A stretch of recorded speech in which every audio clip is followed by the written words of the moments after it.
Senjata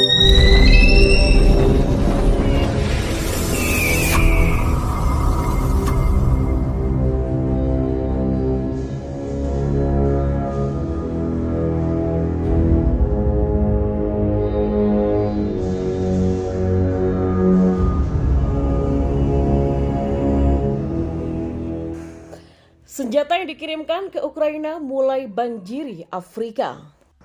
Ya, Presiden Nigeria Muhammadu Buhari memperingatkan bahwa senjata yang dikirimkan negara-negara barat ke Ukraina mulai disaring ke wilayah cekungan Danau Chad.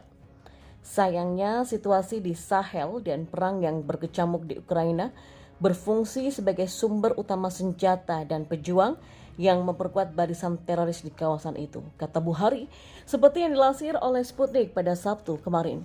Ia mengatakan hal itu kepada para kepala negara dari negara-negara tetangga yang berpartisipasi dalam Komisi Danau Chad Basin pada hari Selasa di ibu kota Nigeria, Abuja. Buhari kemudian mendesak rekan-rekannya untuk meningkatkan kerjasama keamanan demi memerangi ancaman penyelundupan senjata. Bersama para pemimpin Benin, Chad, Niger, dan Republik Afrika Tengah, Presiden Nigeria setuju untuk meningkatkan koordinasi militer dalam perjuangan negara mereka melawan teroris Boko Haram dan ISIS yang sekarang dilaporkan menerima senjata dari Ukraina. Ya, sebelumnya para pemimpin politik Rusia dan pejabat Interpol juga telah memperingatkan selama berbulan-bulan bahwa senjata yang dikirim ke kaum nasionalis Ukraina kemungkinan besar akan jatuh ke tangan penjahat kelas kakap di Eropa dan sekitarnya. Namun sejauh ini pemerintah barat dan sebagian besar menolak untuk menanggapi saran tersebut dengan serius dengan banyak bazar senjata yang menyarankan menampilkan senjata barat adalah produk dari disinformasi Rusia. Pada bulan September, sebuah outlet berita Inggris bersikeras bahwa keberadaan pasar senjata ilegal semacam itu dapat menjadi kampanye disinformasi yang terorganisir. Namun menurut polisi di Eropa, dampak senjata yang masuk sama sekali tidak dibuat-buat. Bulan lalu, polisi Finlandia mengatakan sebagian dari sejumlah besar senjata yang dikirim ke Ukraina telah sampai ke Finlandia, di mana 3 geng motor terbesar dunia yang sekarang beroperasi termasuk Bandidos MC yang memiliki cabang di setiap kota besar di Ukraina. Christer Agren, Kepala Kejahatan Terorganisir di Biro Investigasi di Polisi Finlandia, mengatakan kepada media lokal bahwa tidak mungkin mengatakan berapa banyak senjata yang ada di negara ini dan di tangan siapa. Tapi kami akan berurusan dengan senjata ini dan membayar harga di sini selama beberapa dekade. Dan bukan hanya Finlandia, senjata selundupan juga telah ditemukan di Swedia, Denmark, dan juga Belanda, ujarnya. Ya, sebuah outlet berita Amerika Serikat juga mengakui sejumlah besar senjata yang dikirim ke Ukraina akhirnya dicuri pada bulan Agustus. Dan seperti 30% dari itu mencapai tujuan akhirnya. Sementara lebih dari 22.000 senjata Amerika Serikat dengan resiko tertinggi untuk dicuri secara hukum diharuskan tunduk pada inspeksi Amerika. Sebuah outlet berita Amerika mengakui pada bulan November bahwa pejabat Amerika Serikat hanya menyumbang 10% dari mereka dan hanya mampu melakukan 2 inspeksi langsung terhadap barang-barang yang membutuhkan pengawasan lebih lanjut di depot senjata tempat senjata Amerika Serikat didatangkan dari Polandia. Kita beralih ke informasi selanjutnya. Resimen penerbangan tempur ke-23 Rusia dipilih menjadi resimen pertama Su-27. Ya, resimen penerbangan tempur ke-23 Rusia telah dipilih menjadi satuan terdepan utama pertama yang akan menerima jet tempur Su-57. Saat ini para pilot dari resimen elit tersebut sedang menjalani pelatihan teori. Pelatihan berlangsung di Pusat Persiapan Personel Udara dan Evaluasi Militer Negara keempat di Lipetex, dan ini adalah pusat untuk mengevaluasi batch awal pesawat tempur generasi baru, sekaligus pusat pengembangan taktik dan juga pelatihan pilot. Resimen penerbangan tempur ke-23 telah memegang predikat sebagai satuan elit Angkatan Udara Rusia selama beberapa dekade. Satuan ini juga yang di tahun 1985 menerima unit pertama Su-27 Flanker pendahulu Su-57. Dari unit ini juga dilahirkan pengembangan Su-27 yang kemudian menjadi Su-35S dan memasuki layanan Angkatan Udara Rusia di tahun 2014. Pada bulan Januari 2022, sebelum Rusia melakukan operasi militer khusus di Ukraina, Su-35S dari Resimen Tempur ke-23 dikerahkan ke Belarus. Selanjutnya pesawat dilibatkan dalam serangan udara ke Ukraina dan berhasil menghancurkan target-target yang sudah ditentukan.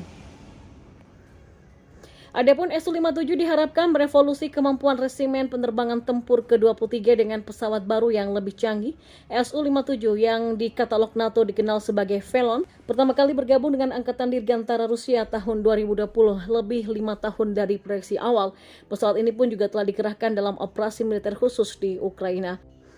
Resimen penerbangan tempur ke-23 berlokasi di Dyomgzi, dekat dengan Komsomolets on Amur Aircraft Plant yang memproduksi Su-35 dan Su-57. Unit Su-57 berkekuatan penuh pertama diharapkan akan terbentuk pada tahun 2024. Meski begitu, resimen ke-23 akan mulai mengerahkan pesawat Su-57-nya dalam peran garis depan mulai tahun 2023. Angkatan Bersenjata Federasi Rusia terus melakukan operasi militer khusus, tindakan ofensif pasukan Rusia bahkan berhasil menguasai pemukiman Andrivka di Donetsk, Ukraina. Di arah Kupiansk, tembakan artileri, senjata berat, dan serangan penerbangan militer Rusia menggagalkan upaya Ukraina yang akan menyerang pemukiman Kuzemovka di Luhansk. Lebih dari 60 prajurit Ukraina, 6 tank, 5 kendaraan tempur lapis baja, dan 4 kendaraan lapis baja dihancurkan, tulis laporan resmi Rusia pada Jumat 2 Desember 2022. Di arah Krasno-Limansky, sebuah kompi taktis Angkatan Bersenjata Ukraina terkena tembakan di area pemukiman Stelmakovka di Lugansk. Selain itu, upaya pasukan Kiev untuk menyerang arah pemukiman Servonopovka di Luhansk digagalkan oleh tembakan artileri dan serangan udara Rusia. Kerugian musuh per hari ke arah ini berjumlah 20 prajurit Ukraina yang tewas dan terluka, 1 tank dan 4 kendaraan tempur lapis baja. Sementara itu dari arah Donetsk Selatan, unit Angkatan Bersenjata Ukraina gagal mencoba melakukan serangan balik terhadap posisi pasukan Rusia di area pemukiman Novo-Mikhailovka dan Vladimirovka. Semua serangan balik berhasil dipukul mundur. Pasukan Ukraina pun didorong kembali ke posisi semula. Adapun penerbangan operasional taktis dan militer, pasukan misil dan artileri telah menghancurkan 3 titik penempatan sementara unit tentara bayaran asing di wilayah pemukiman Slavyansk Donetsk serta 85 unit artileri dalam posisi tembak, tenaga kerja dan juga peralatan militer di 160 daerah. Selama pertarungan kontra baterai di area pemukiman Oroketovka di Donetsk, Rusia berhasil mengenai pemasangan sistem roket peluncuran ganda HIMARS Amerika. Di daerah pemukiman Krivaya Luka dan Barkova dari Republik Rakyat Donetsk, 2 radar kontra baterai AN atau TPQ-37 buatan Amerika Serikat dihancurkan. Selain itu, sistem pertahanan udara Rusia menembak jatuh 3 kendaraan udara tak berawak Ukraina di area pemukiman Zitlovka, Servonopovka di Lugansk dan juga di kota Donetsk dalam sehari. Secara total, sejak awal operasi militer khusus, 334 pesawat, 177 helikopter, 2.592 kendaraan udara tak berawak, 391 sistem rudal anti pesawat, 6.930 tank dan kendaraan tempur lapis baja lainnya, 905 kendaraan tempur dari berbagai sistem peluncuran roket, 3.642 lapangan senjata artileri dan mortir, serta 7.431 unit kendaraan militer khusus Ukraina telah hancur.